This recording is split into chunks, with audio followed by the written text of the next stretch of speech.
Olá, meus amigos do Arena, tudo bem? Sejam muito bem-vindos ao programa de hoje. Hoje tem algo especial para o seu coração. Mas antes da gente falar desse algo especial, eu quero lembrá-lo que nós estamos nas redes sociais. Você já sabe que o Twitter do programa é @Arena do Futuro e o Facebook também, @Arena do Futuro. Nós também temos o Facebook do Arena. Você já conhece, não é verdade? facebook.com/Arena do Futuro também. E agora uma novidade para você. Nós temos o canal do Arena no YouTube. Você vai lá, youtube.com/Arena do Futuro NT. Através desse canal do YouTube, você vai poder receber o estudo bíblico que nós oferecemos aqui. Nós estamos oferecendo o estudo bíblico A Verdade. É uma série maravilhosa, com temas especiais, temas inéditos, e ao invés da gente enviar o DVD para você, você entra no nosso canal do YouTube e ali você tem todos os estudos de forma gratuita para que você e a sua família desfrutem da palavra de Deus e recebam a palavra de Deus. E tem um detalhe, você pode também compartilhar nos seus canais, nas suas redes sociais, enviar para os seus amigos e dessa maneira você poderá evangelizar junto com a gente. Que tal? É ou não é uma ótima ideia? Com certeza, uma excelente ideia. Agora, eu quero mostrar para você uma novidade. Você percebeu que eu comecei o programa diferente? É porque nós estamos inaugurando hoje o novo cenário do Arena. Seja bem-vindo, então, à inauguração do novo cenário e começaremos, claro, com uma nova série, uma nova temporada. Nós vamos começar exatamente hoje a série A Verdade. E o tema de hoje, o episódio que vamos ter agora, é justamente a verdade sobre a Bíblia. Prepare o seu coração.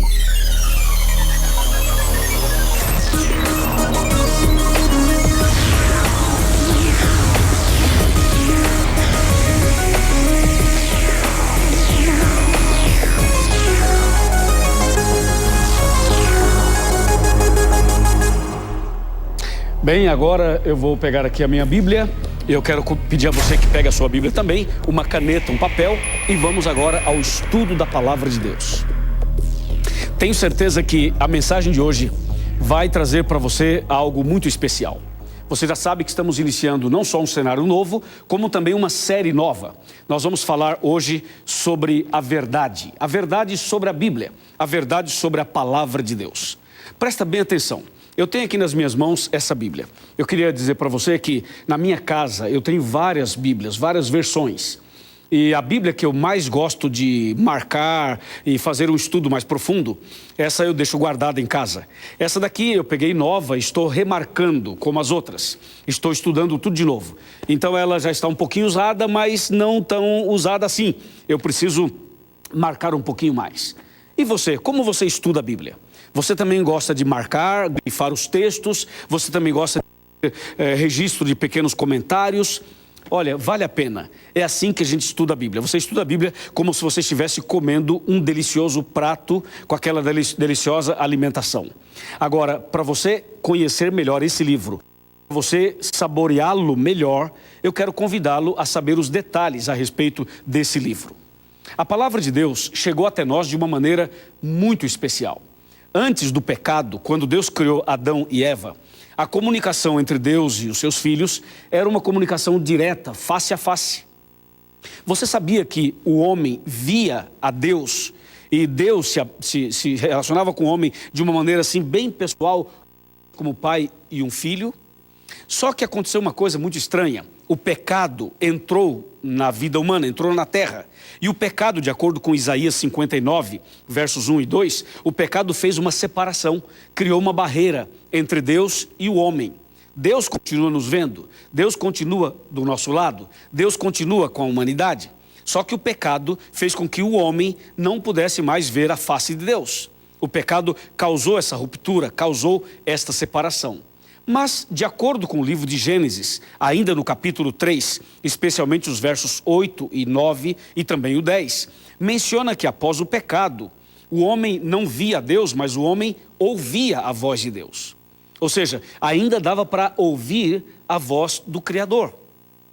Porém, o tempo foi passando e chegamos num ponto em que a humanidade se afastou tanto de Deus, se afastou tanto e tanto de Deus, que chegou a um nível em que o ser humano não conseguia mais ouvir a voz de Deus. Então Deus em ação, e Deus escolhe alguns servos dele, alguns profetas, e Deus começa a falar com esses profetas através de visões e através de sonhos. E Deus começa a dar a essas pessoas um direcionamento, ação, e através do Espírito Santo, essas pessoas recebem de Deus uma mensagem e começam agora a escrever. É comum você ler no livro de Êxodo, por exemplo, ou até mesmo no livro do Apocalipse, Deus falando assim: o que vês, escreve. Escreve no livro, escreve no livro. E Deus repete muito essa frase, escreve. Então, os seus profetas passaram a escrever a mensagem que Deus estava dando, as visões, sonhos. E esses documentos escritos passaram a ser chamados de Bíblia. Por quê? Porque foram escritos vários livros e várias mensagens. Aí, esses livros e essas mensagens formaram exatamente o que nós temos hoje em mãos, a Bíblia Sagrada. A Bíblia Sagrada, que está aqui nas minhas mãos hoje, como a gente conhece, ela não foi feita exatamente assim. A princípio, Deus, quando orientou os seus profetas, esse livro não foi escrito exatamente num papel, como está aqui. Não tinha nada eletrônico na época, é claro. Mas Deus foi direcionando o papiro, entendeu? Deus fez com que eles escrevessem naquilo que eles tinham em mãos naquele momento. Mas Deus foi conduzindo a escrita da Bíblia. Deus foi conduzindo todo o passo a passo para que a Bíblia pudesse ser preparada, para que a Bíblia pudesse ser escrita. E finalmente, nos dias de hoje, nós temos Bíblias assim como essa que eu tenho nas mãos, mas nós temos Bíblias pequenas, Bíblias grandes, coloridas, nós temos Bíblias com estudo, nós temos Bíblias onde as palavras de Jesus, elas estão em vermelho, entendeu? Então é uma maneira de ajudar a pessoa a entender melhor a palavra de Deus. Só que tem um outro detalhe curioso. Hoje nós temos a Bíblia não somente em papel, nós temos a Bíblia eletrônica. Hoje você tem a Bíblia no seu computador, no seu smartphone. Hoje você tem aplicativos. Hoje você tem várias formas de ter acesso à Bíblia Sagrada. Agora, por que Deus pediu que esse livro fosse escrito? Justamente para que pudesse ficar registrada a sua palavra, registrado o seu plano. Então os profetas morreram, vieram outros e outros e outros, e finalmente Deus nos deixou essa maravilha. Nós poderíamos dizer que esse livro é a carta de Deus ao homem. Esse livro poderia ser considerado exatamente uma mensagem direta de Deus a cada um de nós. E uma coisa muito curiosa nós poderíamos dizer: os profetas que escreveram esse livro, e os apóstolos também, em sua grande maioria não se conheceram. Por exemplo, Moisés não conheceu a João, e João não conheceu a Isaías, que não conheceu a Lucas, que não conheceu a Amós. Ou seja, esses homens e mulheres, eles foram usados por Deus de uma maneira especial. E os escritores da Bíblia, eles escreveram em sua época, e a maneira como Deus foi conduzindo é que nos impressiona, porque os textos vão se encaixando e as profecias vão se complementando. E parece até que os escritores da Bíblia sentaram e planejaram, criaram toda uma estrutura para a Bíblia, mas não foi assim. Não foram os escritores que planejaram, que sentaram, que organizaram. Na verdade, tudo isso foi dirigido pelo nosso grande e maravilhoso Deus. Não é incrível isso? A forma como Deus foi conduzindo o passo a passo para que esse livro pudesse chegar às nossas mãos exatamente como ele está agora. Bem, então nós temos hoje um livro maravilhoso, e nós temos a segurança, a certeza de que não foi uma obra humana. Isso aqui, na verdade, é uma obra divina. Agora eu vou dar para você algumas informações e alguns dados bastante importantes sobre esse sagrado livro. Presta bem atenção. A palavra Bíblia vem da língua grega e significa coleção de livros ou coleção de pequenos livros. Por quê? Porque aqui dentro existem 66 livros, distribuídos da seguinte maneira: 39 livros estão no Antigo Testamento e 27 livros no Novo Testamento. Outra informação importante é que a Bíblia Sagrada foi escrita em 3 idiomas originais. Foi escrito na língua hebraica, na língua aramaica e na língua grega. Esses foram os 3 idiomas da Bíblia. Claro que hoje ela está traduzida em praticamente todos os idiomas da terra e também os dialetos. Uma outra informação, a Bíblia depois ela foi organizada em capítulos e versículos. Capítulo é o número grande e versículo é o número pequeno, o menor. E a Bíblia Sagrada também ela foi dividida entre Velho e Novo Testamento para facilitar a compreensão do mesmo. E os capítulos e versículos nos ajudam também no estudo, nos ajudam também a entender exatamente o que Deus queria dizer. Por isso que tem capítulo e versículo. Entendeu? Dessa forma, a gente vai começando a entender o porquê que a Bíblia Sagrada tem essa estrutura. Por que a Bíblia Sagrada tem justamente essa forma? Quando eu cito um texto, eu digo assim, vamos abrir a Bíblia no livro de João, no capítulo 5, versículo 10. Aí fica mais fácil de entender. Outra informação sobre a Bíblia é a seguinte, ela tem uma subdivisão. As duas maiores divisões da Bíblia, você já sabe, Velho e Novo Testamento, mas ela tem algumas subdivisões. Vou te explicar. Ela tem, por exemplo, uma parte que é formada por livros históricos. Nós chamamos de parte histórica. Mas tem uma outra parte que é formada por livros poéticos. E tem uma terceira formada por livros proféticos. E uma outra formada pelos evangelhos. E a última formada por cartas. Então nós diríamos que a Bíblia está subdividida em 5 partes. História, poesia, profecia, evangelhos e cartas. Essa é a subdivisão da Bíblia Sagrada. E é importante, ao analisar isso, entender que quando você separa a Bíblia por livros históricos, poéticos, proféticos, evangélicos e também as cartas, facilita a compreensão do livro. Por quê? Porque praticamente toda a Bíblia se entende como se lê. Ela é quase toda literal. Mas existem partes, porções da Bíblia que foram escritas numa linguagem simbólica ou até mesmo profética. Por isso, quando nós falamos em profecias, nós temos que lembrar que a profecia bíblica, ela praticamente é totalmente simbólica, especialmente o livro de Daniel e o livro do Apocalipse. 95% dos livros, ou melhor, das mensagens apocalípticas que aparecem em Apocalipse e em Daniel, praticamente 95% não se entende como se lê. Percebeu? Agora, é importante que você saiba também que as demais partes da Bíblia, quase tudo é. Por isso que é importante a subdivisão desse livro. Agora vem uma pergunta bastante curiosa. Por que Deus deixou esse livro para nós? Qual é o propósito divino ao nos dar esse livro?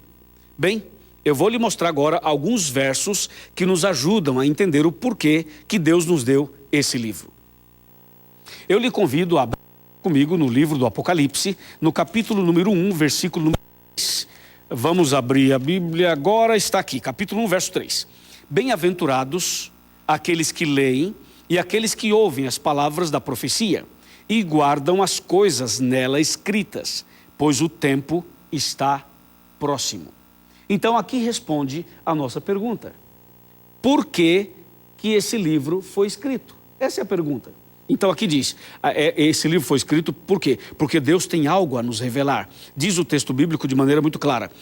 Bem-aventurado aqueles que leem e aqueles que ouvem as palavras da profecia e guardam as coisas nela escritas, porque o tempo está próximo. O propósito de Deus é que você conheça o passo a passo para estar preparado para a volta de Jesus. Ou seja, Deus está dizendo que um dia Jesus vai voltar para nos buscar. E quando Jesus voltar, Ele quer que você e eu estejamos preparados. E o propósito desse livro é justamente nos conduzir nessa preparação para a volta de Jesus. E nesse processo de preparação, a palavra de Deus diz assim que é importante. É importante ler, é importante ouvir e é importante obedecer. 3 coisas simples e importantes. Ler, ouvir e obedecer. Porque a volta de Jesus está bem próxima. Agora eu vou abrir a Bíblia aqui com você, no livro de Timóteo, na segunda carta que Paulo escreveu a Timóteo, no capítulo 3. No capítulo 3, e você vai ler comigo agora os versículos 16 e 17, ainda respondendo a pergunta do porquê esse livro. Veja o 16, 2 Timóteo 3, 16 e 17. Toda a escritura é inspirada por Deus e útil para o ensino, para a repreensão, para a correção e para a educação na justiça, a fim de que o homem de Deus seja perfeito e perfeitamente habilitado para toda boa obra. Que texto incrível esse, não é?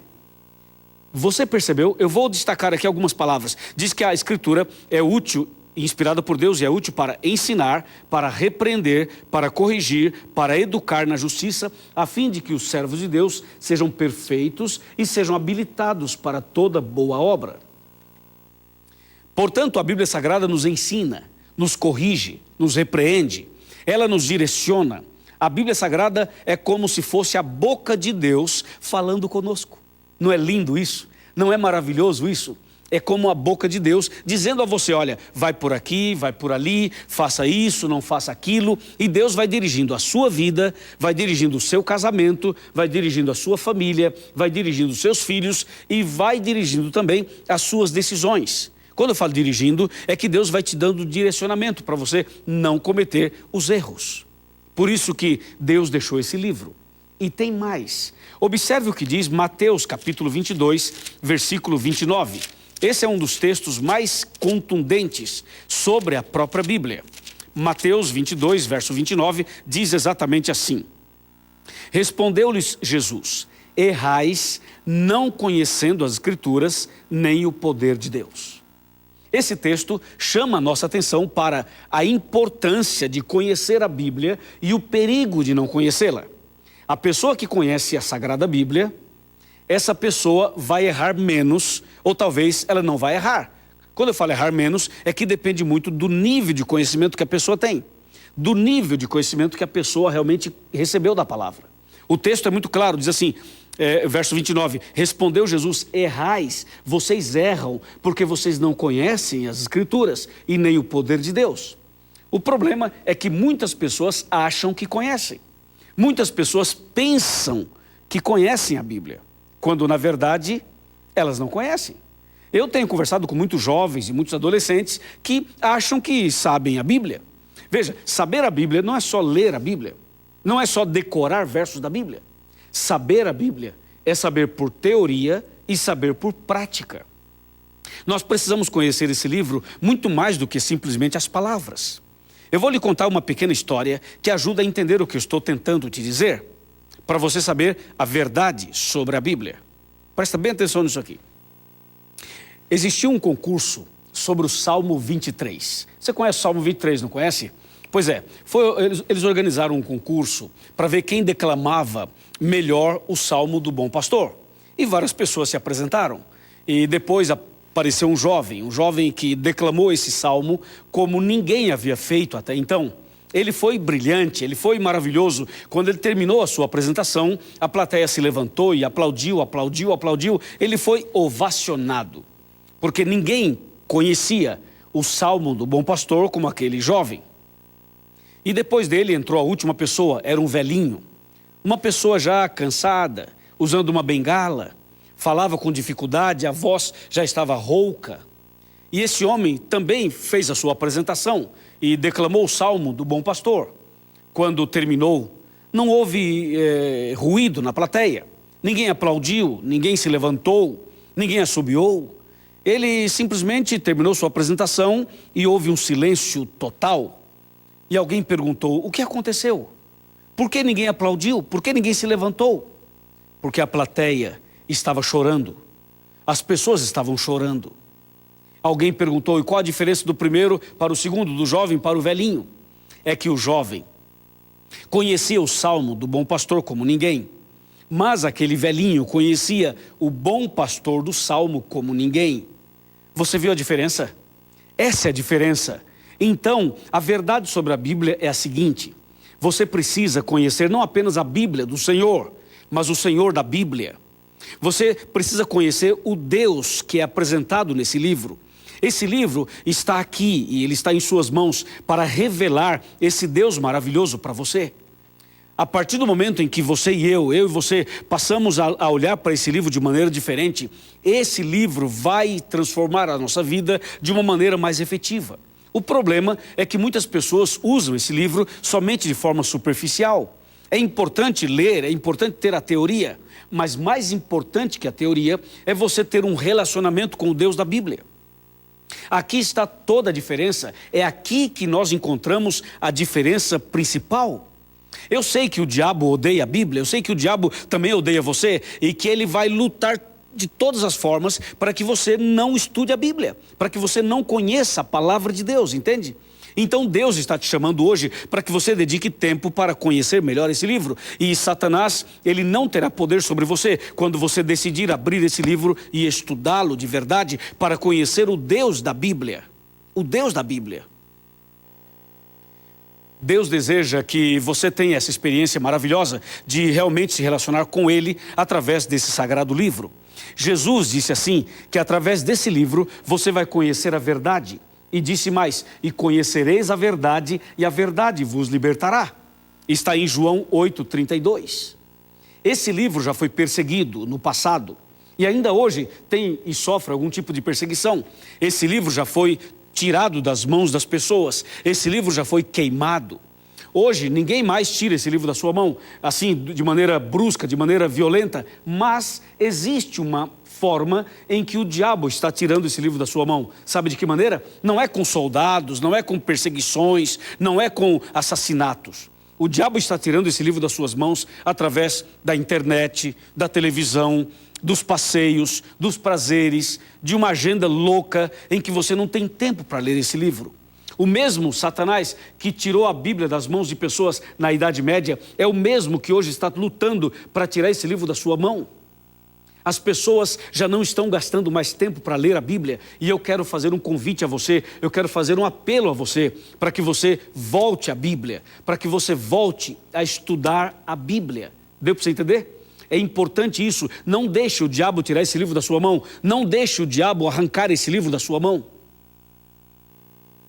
É isso mesmo. Deus quer que você tenha o livro na mão e no coração. E para falar um pouco mais sobre esse aspecto, eu quero convidar você a sentar comigo aqui na minha poltrona ou no meu sofá, como você preferir, para a gente falar um pouco mais sobre esse detalhe importantíssimo da Bíblia. Veja, Jesus deseja que através desse livro você tenha a melhor e a maior experiência com Deus. A melhor e maior experiência com Deus é quando a gente começa a examinar passo a passo das palavras de Deus. O que está escrito nesse sagrado livro. Eu vou abrir a Bíblia Sagrada aqui para você no livro de no capítulo 5 e no verso 39. Ouça esse verso, é um verso bem conhecido. E está escrito assim: examinais as Escrituras, porque julgais ter nelas a vida eterna, e são elas mesmas que testificam de mim. Esse verso é exatamente um pedido de Deus para você ler a Bíblia, embora Deus nos peça para ler a Bíblia, claro. Mas esse verso está chamando a sua atenção para um fato muito importante, para o fato de que as pessoas leem a Bíblia esperando ter nelas a vida eterna. Ou eu poderia parafrasear dizendo que algumas pessoas deixam a Bíblia aberta no seu criado mudo, no Salmo 23 ou no Salmo 91, para tentar santificar o ambiente, para tentar iluminar o ambiente. E a Bíblia não foi feita para isso, e não é assim que funciona. Então Jesus falou assim: vocês examinam as Escrituras pensando ter nelas a vida, mas vocês querem me matar. Lembre-se que são elas, as Escrituras, que testificam de mim. Então eu queria convidar você a ler esse livro para conhecer a Jesus e não só para ter conhecimento teórico, entendeu? Deu para entender isso? Ou seja, o que Deus quer de você é que você se aproxime dele. É que você se aproxime dele. Então aproveita e venha, aproveita e chega mais perto. Aproveita e venha, chega mais perto. Eu vou pedir a você que venha, por favor, onde você estiver agora, sentado, ou em pé, ou deitado, levanta agora, levanta e venha pertinho de mim, pertinho da televisão, pode vir mais perto. E eu quero dizer para você o seguinte: esse texto de João 5,39 justamente nos indica a maneira certa. Jesus está chamando a atenção daquelas pessoas que examinavam a Bíblia para tentar, através da Bíblia, ter a vida eterna, mas não aceitavam Jesus. Quantas e quantas pessoas estão com a Bíblia na mão, mas não têm Jesus no coração? Quantas e quantas pessoas conhecem textos da Bíblia e muitas vezes até falam sobre ela, mas não têm um relacionamento com Jesus? Esse é um grande erro, é um grande problema. Ou seja, muitas pessoas estão usando a Bíblia para ganhar dinheiro, estão usando a Bíblia para se promover, estão usando a Bíblia como uma plataforma política, estão usando a Bíblia para ferir as pessoas, para ser uma pessoa intolerante, não é verdade? Nós estamos numa época em que a intolerância é muito grande e muitas vezes as pessoas se escondem atrás da Bíblia para tentar revelar a sua intolerância e revelar a sua ignorância. Jesus está falando assim: não esqueça que são elas que testificam de mim. Portanto, eu quero que você entenda agora, baseado nesse livro, que você entenda que a Bíblia Sagrada foi escrita para mostrar a você o caminho da salvação e para revelar o Deus da Bíblia para você. E quando você conhecer o Deus da Bíblia, você vai ser diferente. Você vai amar a Deus sobre todas as coisas e você vai amar o próximo também. Você vai respeitar as pessoas e você vai incluir as pessoas. Elas serão aceitas por você. E como Deus também as aceita. Agora, claro, a Bíblia também nos corrige, a Bíblia também nos repreende, sem dúvida. A Bíblia também mostra o que você está fazendo de errado e te indica a maneira certa de fazê-lo. Por isso, hoje, eu quero que você saiba que esse livro pode mudar sua vida. Esse livro pode mudar sua casa, sua família, seu casamento. Eu quero desafiar você a reunir a família para ler a Bíblia. Eu quero desafiar você a reunir os seus filhos para estudar a Bíblia. Se você fizer isso, Deus vai fazer um milagre na sua vida. Deus vai fazer um milagre na sua casa. As trevas serão dissipadas, o mal será expulso e a luz de Deus vai brilhar e a paz do Senhor vai reinar e a esperança estará mais viva do que nunca na sua casa. Amém? Eu quero fazer uma oração com você, você que deseja estudar mais a Bíblia, você que deseja viver a verdade sobre a Bíblia no seu coração e na sua vida. Eu quero orar por você e depois da oração, procure uma igreja adventista mais perto da sua casa e você vai ser muito bem recebido e abençoado também. Feche os seus olhos, curve a sua cabeça, vamos orar. Querido Pai Celestial, obrigado pela Bíblia Sagrada, obrigado por esse livro maravilhoso que nos ensina, nos corrige, nos repreende e que nos mostra o caminho certo. Obrigado, Senhor, porque podemos ler, podemos ouvir e podemos obedecer. Obrigado, meu Deus, porque o Senhor nos ajuda a conhecer não apenas o Salmo do bom pastor, mas o bom pastor do Salmo. Eu entrego esse homem, essa mulher, esse casal, essa família, esse jovem nas tuas mãos. Que a partir de hoje a tua bênção esteja na vida dele, na vida dela, em nome de Jesus. Amém.